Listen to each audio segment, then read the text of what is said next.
Let's start with a story from Dulles. Since most of us are recovering from some form of Thanksgiving travel, U.S. Customs and Border Protection officials seized a shipment of almost 4,000 glass bongs at Washington Dulles International. They were shipped from China and headed for California. This is further proof that Dulles Airport is absolutely no fun. Apparently, shipping $56,000 worth of gravity pipes is where they draw the line. Haters. Customs is acting like these were crack pipes. I can understand putting a stop to that, but bongs, all this does is stop a dispensary from being able to upsell their customers. Customs and Border Protection is like, hey, if you want to smoke weed, you better learn how to roll a blunt. You just got to earn your vice. Y'all must be old school smokers. Wanted to go through all the effort that y'all did back in the day. The bongs even had cute branding on them that said Virtue Glass Company. Now, one question, can you brand yourself with the word virtue after getting caught smuggling bongs that may or may not have been made in Chinese sweatshops? I do know one thing, their drugs better be organic and locally sourced. Virtue? Yeah, that better be cage-free weed with no hormones or preservatives. That is the only way they get to call themselves Virtue Glass. Now, I chose this next story to stay in the airline theme. A woman was arrested for allegedly attacking two flight attendants while intoxicated on a Spirit Airlines flight from Fort Lauderdale to Nashville.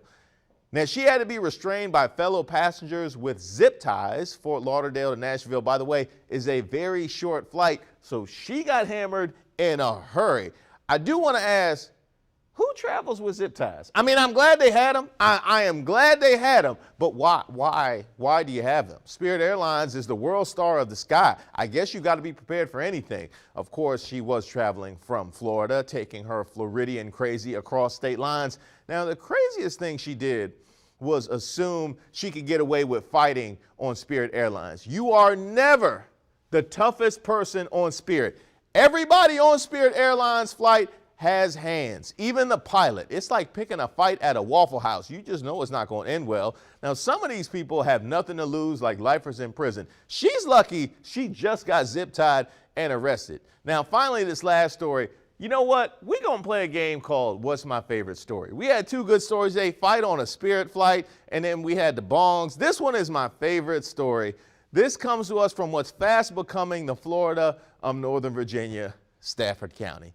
A man was charged with vandalism after he allegedly threw a can of white chili beans through the window of his room at the Red Roof Inn. Then called the cops, claiming that somebody attacked him. Now, Chili Bull Jussie Smollett, his story fell apart when police noticed the shattered glass from the can was on the outside of the room, which indicated that something was thrown from the inside. It was then that the suspect admitted to throwing it himself, spilling the beans on himself. You know I had to say it. Spill the beans at least once. It's right there. Now, how do you not know that the glass can't be on the outside? Like, have you never watched Forensic Files? That's before they even get to the first commercial break on Forensic Files. You know that the glass got to be on the inside. It turns out the only victims of an attack were the window and the can. They didn't ask for any of this. I really feel bad, though, for the window, because hasn't it suffered enough? It spent an entire life at a Red Roof Inn. Do you know what a window at the Red Roof Inn has seen and been through and survived? Man.